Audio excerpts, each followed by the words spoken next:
Welcome back friends. ఎప్పుడెప్పుడు అని ఎదురు చూస్తున్న డాక్టర్ స్ట్రేంజ్ 3 మూవీ గురించి ఇప్పుడు ఒక బిగ్గెస్ట్ న్యూస్ మన ముందుకు దూసుకొచ్చేసింది. ప్రస్తుతానికి ఈ mega project actively development stage లో ఉన్నట్లు కన్ఫర్మ్ అయింది.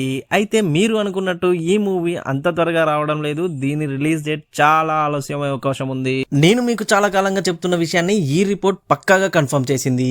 అదేంటంటే అవెంజర్ సీక్రెట్ వార్స్ మూవీ అయిపోయిన తర్వాతే మన magical hero doctor Strange 3 theatre లోకి అడుగు పెట్టబోతున్నాడు. మరి అవెంజర్ సీక్రెట్ వార్స్ తర్వాత అంటే ఎన్ని మల్టీవర్స్ ను ఓపెన్ అవుతాయో చూడాలి. ఆలస్యంగా వచ్చిన ఈ మూవీ కోసం వెయిటింగ్ ఏ మాత్రం తగ్గదు. ఈ వీడియోలో డాక్టర్ స్ట్రేంజ్ 3 మూవీ గురించి ఇంట్రెస్టింగ్ విషయాలు చెప్పబోతున్నాను. So let's look into video. ఈ మూవీ అవెంజర్ సీక్రెట్ వార్స్ తర్వాతే రావడానికి ఒక ముఖ్యమైన కారణం ఉందని నేను అనుకుంటున్నాను ఫ్రెండ్స్. రాబోయే ఫేజ్ 7 లో లేదా వారు చేయబోయే కొత్త రీసెట్ లో ఇది అత్యంత ముఖ్యమైన మూవీ కావచ్చు. ముఖ్యంగా ఎంసీయూలోకి మ్యూటెంట్ సాగాను ప్రారంభించడానికి ఈ మూవీ చాలా కీలకం కాబోతుంది. నెక్సస్ పాయింట్ న్యూస్ అనే సంస్థ ఈ రిపోర్ట్ ను రిలీజ్ చేసింది. వీరి గతంలో రిలీజ్ చేసిన కొన్ని ఎక్స్క్లూజివ్ న్యూస్ లో నిజమయ్యాయి. కాబట్టి వారి ఇన్ఫర్మేషన్ ప్రకారం doctor Strange 3 project actively development లో ఉందని చెప్పొచ్చు. మార్వెల్ అఫీషియల్ గా అనౌన్స్ చేయనప్పటికీ వారి సోర్సెస్ ఈ విషయాన్ని కన్ఫర్మ్ చేసినట్లు చెప్తున్నారు. ఈసారి డాక్టర్ స్ట్రేంజ్ క్యారెక్టర్ చేసిన బెనడిక్ట్ కంబర్బ్యాచ్ తెర వెనుక కూడా వర్క్ చేస్తున్నట్లు తెలుస్తుంది. ముఖ్యంగా కొత్త రైటర్ మరియు డైరెక్టర్ ని వెతకడంలో ఆయన ఇంట్రెస్ట్ చూపిస్తున్నాడు.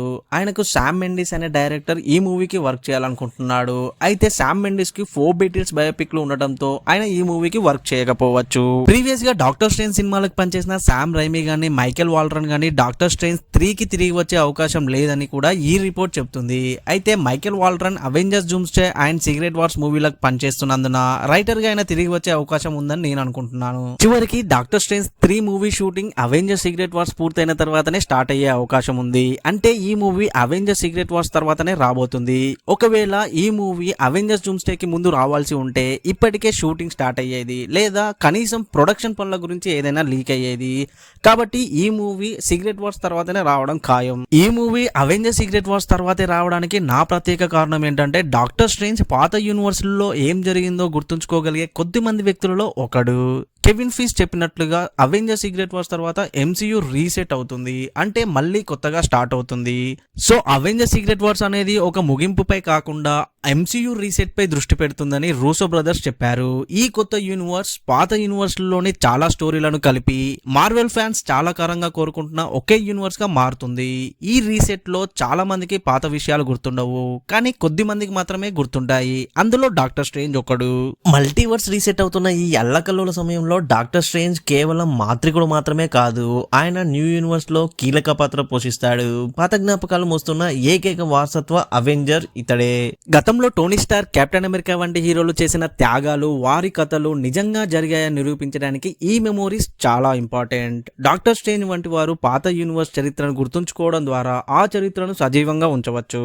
బహుశా శాంక్టమ్ లో Iron Man armour, Captain America shield, Thor హ్యామర్లను రీస్టోర్ చేయడానికి ఛాన్స్ ఉంది. అండ్ కామిక్స్ లో చూపించినట్లు ఎంసీయూ తర్వాత వచ్చిన న్యూ యూనివర్స్ లో అందరూ తమ గతాన్ని గుర్తుంచుకోలేరు. ఎక్స్మెన్ లోని మ్యూటెంట్లు కూడా ఎప్పుడు ఈ యూనివర్స్ లోనే అవెంజర్స్ అండ్ ఫెంటాస్టిక్ ఫోర్ పక్కనే ఉన్నామని అనుకుంటారు. Crisis and infinite earths comics లో లాగా అనేక యూనివర్స్ లు కలిసి ఒక కొత్త యూనివర్స్ ను సృష్టిస్తాయి. అండ్ ఈ డాక్టర్ స్ట్రేంజ్ 3 మూవీ అంతా కేవలం ఎక్స్ప్లెనేషన్స్ గురించే ఉండదు. ఈ కొత్త యూనివర్స్ ఏర్పడడం వల్ల వచ్చే కాన్సిక్వెన్సెస్ అండ్ ప్రాబ్లమ్సే ఈ సినిమాకి విలన్ గా మారవచ్చు. ఎగ్జాంపుల్, డొర్మాము తిరిగి రావచ్చు, లేదా పాత యూనివర్స్ లో లేని కొత్త విలన్ మన కొత్త యూనివర్స్ లోకి రావచ్చు. అలాగే ఈ న్యూ యూనివర్స్ వల్ల గుడ్ అండ్ కాన్ఫ్లిక్ట్స్ రెండు ఉంటాయి. ఎక్స్మెన్ అవెంజర్స్ తో కలిసి పోరాడడం అనేది గుడ్ పాయింట్ అయితే, అవెంజర్స్ వర్సెస్ ఎక్స్మెన్ తరహా లాంటి స్టోరీస్ కాన్ఫ్లిక్ట్స్ కి దారితీస్తాయి. అవెంజర్స్ డూమ్స్డే లో దీని గురించి కొంచెం ఎక్స్ప్లెయిన్ చేస్తారు, కానీ న్యూ యూనివర్స్ లో సమస్యలు మరింత పెరుగుతాయి. ఇందులో ఇంట్రెస్టింగ్ విషయం ఏంటంటే స్కార్లెట్ విచ్ లేదా హల్క్ వంటి హీరోలను ఎలా హ్యాండిల్ చేయాలనే విషయంలో హీరోస్ మధ్య డిఫరెన్సెస్ రావచ్చు. న్యూ యూనివర్స్ లో ఇన్ని పవర్ఫుల్ గ్రూపులు ఉండడం వల్ల హీరోస్ మధ్య సమస్యలు రావడం సహజం. డాక్టర్ స్ట్రేంజ్ ఈ సమస్యలను కూడా ముందుగానే గ్రహిస్తాడు. నార్మల్ ఫ్యాన్స్ కి న్యూ ఎంసీ యూనివర్స్ ని అర్థమయ్యేలా చెప్పే భగీరథ ప్రయత్నమే డాక్టర్ స్ట్రేంజ్ 3. ఈ న్యూ యూనివర్స్ యొక్క కరెక్షన్ మాన్యువల్ కూడా డాక్టర్ స్ట్రేంజే. ఇకపై డాక్టర్ స్ట్రేంజ్ యుద్ధం విలన్స్ తో కాదు, కాలం మరియు చరిత్రతోనే ఉండబోతుంది. అవెంజర్స్ సీక్రెట్ వార్స్ తర్వాత అవెంజర్స్ ఉంటారు, ఎక్స్మెన్ ఉంటారు, కానీ వారందరూ కలిసి ఉండేందుకు రూల్స్ రాసేది, క్లాషెస్ వస్తే పరిష్కారం వెతికేది డాక్టర్ స్ట్రేంజే. సో ఫ్రెండ్స్, డాక్టర్ స్ట్రేంజ్ 3 కేవలం ఒక సూపర్ హీరో మూవీ మాత్రమే కాదు, ఇది నెక్స్ట్ వచ్చే సాగాలకు పునాది పునాది వేయబోయే న్యూ యూనివర్స్ యొక్క ఆపరేషనల్ మాన్యువల్ లాంటిది. కొత్త యూనివర్స్ ఎలా పనిచేస్తుందో, దాని సవాళ్లు ఏంటో వివరించడానికి డాక్టర్ స్ట్రేంజ్ క్యారెక్టర్ చాలా అవసరం.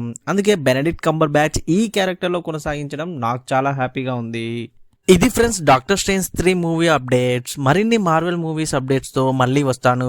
ఈ వీడియో మీకు నచ్చినట్లయితే please do like, share and subscribe. Thank you.